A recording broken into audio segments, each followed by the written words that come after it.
اب اس میں طرح طرح کی خواہشات کا بھی اظہار کیا جاتا ہے۔ یہ خواہش تو ضرور موجود ہے کہ افغان طالبان کے سربراہ کہہ دیں کہ جناب آپ کا یہاں پہ جائز نہیں ہے لڑنا، اور یہاں پہ آپ کی موجودگی جو ہے وہ ٹھیک نہیں ہے، لیکن تحریری فتویٰ جب تک یا تحریری فرمان جب تک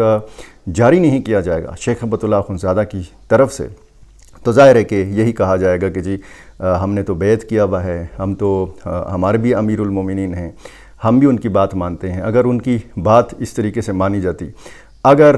پاکستانی ملیٹنٹ گروپس کی قیادت کو یہ احساس ہوتا کہ جی ان تنظیموں کی وجہ سے افغان طالبان کی حکومت کو خطرات لاحق ہیں، کیونکہ صرف پاکستان نہیں ہے، اب چین جیسے میں نے کہا کہ زیادہ پریشان نظر آتا ہے، اور چین کی جو سرگرمیاں ہیں وہ افغان طالبان بھی منظر غیر دیکھ رہے ہیں۔ وہ دیکھ رہے ہیں کہ رومچی میں ایک انیشیٹو لیا، ایک مذاکرات ہوئے پاکستان اور افغان طالبان کے بیچ میں، اب دوسری ایک نشست کے لیے کوششیں جاری ہیں، جو پاکستان کے افغانستان کے لیے نمائندہ خصوصی ہیں محمد صادق خان، ان کی ملاقات ہوئی ہے چین کے خصوصی نمائندے کے ساتھ، اور یہ اسلام آباد میں ملاقات ہوئی ہے۔ فریقین نے یہ تمام صورتحال جو ہے اس کا جائزہ لیا ہے، اب تک کیا پیش رفت ہوئی ہے، بات چیت کہاں تک پہنچی ہے، چین کے اندر یا کسی اور ملک کے اندر مزید پاکستان اور افغانستان کے بیچ میں مذاکرات کی کیا امکانات ہیں، اور ظاہر ہے کہ جب چین کے خصوصی نمائندے کے ساتھ ملاقات ہوئی ہے تو یہ زیادہ بات اسی پہ ہوئی ہے کہ اگر دوسرا دور ہونا ہے تو وہ بھی چین کے اندر ہو۔ یہ ذرائع نے کہا ہے کہ بات چیت میں علاقائی سلامتی کے وسیع مسائل پر توجہ مرکوز رہی، اور خاص طور پر جو ملیٹنٹ گروپس کی موجودگی ہے افغانستان کے اندر، چاہے وہ ٹی ٹی پی ہے، چاہے وہ بی ایل اے ہے، چاہے وہ ایسٹ ترکستان اسلامک موومنٹ ہے، ان سارے معاملات کے حوالے سے بات چیت ہوئی۔ دونوں اطراف نے اس معاملے پر گفتگو کی اور ایک مربوط کوششوں کی ضرورت کے بارے میں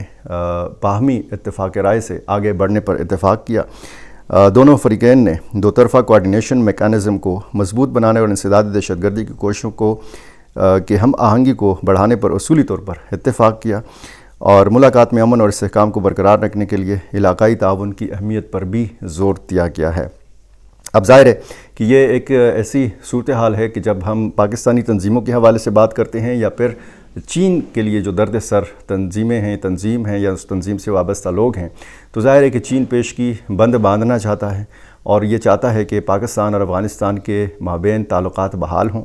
اور صورتحال جو ہے یہ معمول پر آئے، پاکستان اور افغانستان کی تجارت بھی کھلے، سرحد بھی کھلے، کیونکہ چین کا بھی ظاہر ہے کہ اسی میں مفاد ہے کہ دونوں ملکوں کے اندر اس کے سرمایہ کاری ہے، دونوں ملکوں کے اندر اس کے ماہرین کام کرتے ہیں، دونوں ملکوں کے اندر اگر چینی مفادات کو نقصان پہنچے گا، چینی پروجیکٹس پہ حملہ ہوگا، چینی ماہرین یا انجینئرز کے اوپر حملہ ہوگا، ان کو قتل کیا جائے گا، تو ظاہر ہے کہ چین تو یہی چاہے گا کہ یہاں پہ استحکام ہو، اور جو ملک دشمن عناصر ہیں یہ صرف پاکستان کے دشمن نہیں ہیں، یہ چین کے مفادات کے بھی دشمن ہیں، اور یہ افغان طالبان کے مفادات کے بھی دشمن ہیں۔ تو افغان طالبان کو یہی بار بار سمجھایا جا رہا ہے کہ اگر پاکستان اور چین جیسے ملک مطمئن ہوں گے تبھی آپ کا ملک ترقی کرے گا۔ یہی آپ کے وہ دو پڑوسی ہیں کہ جو آپ کے خیر خواہ بھی ہو سکتے ہیں، انہوں نے پاکستان جیسے ملک نے 45-40 سال آپ کے افغانوں کو پناہ دی، اور چین جیسا ملک آ سکتا ہے اور آپ کے لیے مددگار ثابت ہو سکتا ہے۔ بجائے پڑوسی ممالک سے مدد لینے کے، بجائے پڑوسی ممالک کے تحفظات ختم کرنے کے، اگر آپ دور پار جن ممالک کی سرحدیں بھی آپ کے ساتھ نہیں ملتی، اگر آپ ان کے مفادات کا تحفظ کریں گے، اگر آپ ان کے مفادات کی آبیاری کریں گے، جیسے ہندوستان کے بہت زیادہ مفادات ہیں اور ہندوستان اب چاہتا ہے کہ طالبان کے ساتھ انگیجمنٹ بڑھائے، روس نے آپ کے ساتھ معاہدہ کیا، روس نے آپ کو تسلیم بھی کیا، یہ جو فوجی معاہدہ ہے یا جو ملٹری پیکٹ ہے، اس حوالے سے اگر پاکستان کا پھر ذکر کیا جائے گا تو پاکستان سے ظاہر ہے کہ اسی قسم کی آوازیں اٹھیں گی، پھر آپ کو جواب بھی دیا جائے گا، پھر آپ رد عمل کا بھی سامنا کریں گے، پھر آپ جو ہے وضاحتیں بھی دیں گے کہ جی ہمارا یہ جو معاہدہ ہے یہ کسی اور ملک کے خلاف نہیں ہے۔ لیکن جب آپ پاکستان کا ذکر کریں گے اور پاکستان کے تحفظات جو ہیں یا چین کے تحفظات آپ ختم نہیں کریں گے، اور بجائے تحفظات ختم کرنے کے آپ صرف یہ کہیں گے کہ جی ہم آئندہ مستقبل میں یہ حملے جو پاکستان نے پہلے بھی کیے ہیں اس طرح کی جرات پاکستان نہیں کر سکے گا،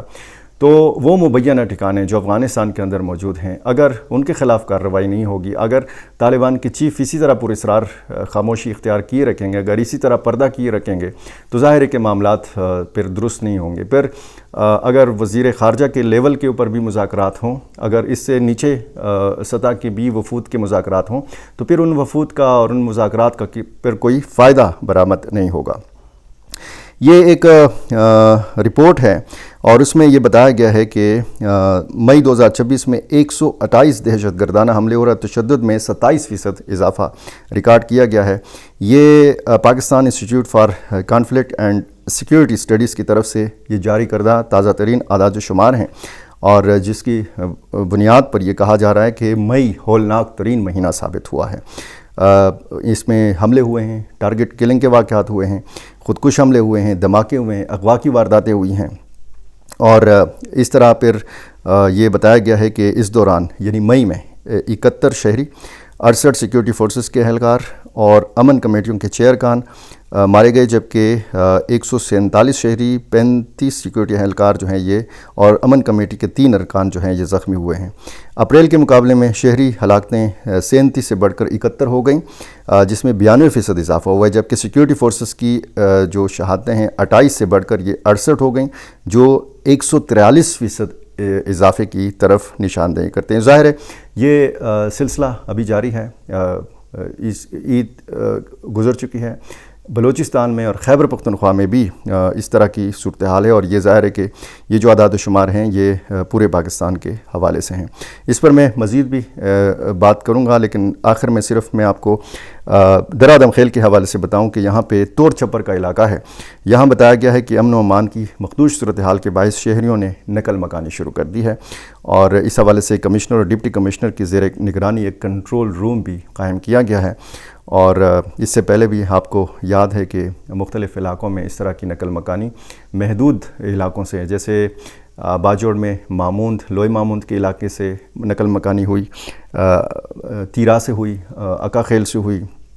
باڑہ سے اور وزیرستان سے ہوئی، محدود پیمانے پر نقل مکانی کا سلسلہ، اور یہ بتاتا ہے کہ جی یہاں پہ امکان ہے کہ محدود پیمانے پر آپریشن کا بھی جو ہے یہ بات کی جا رہی ہے۔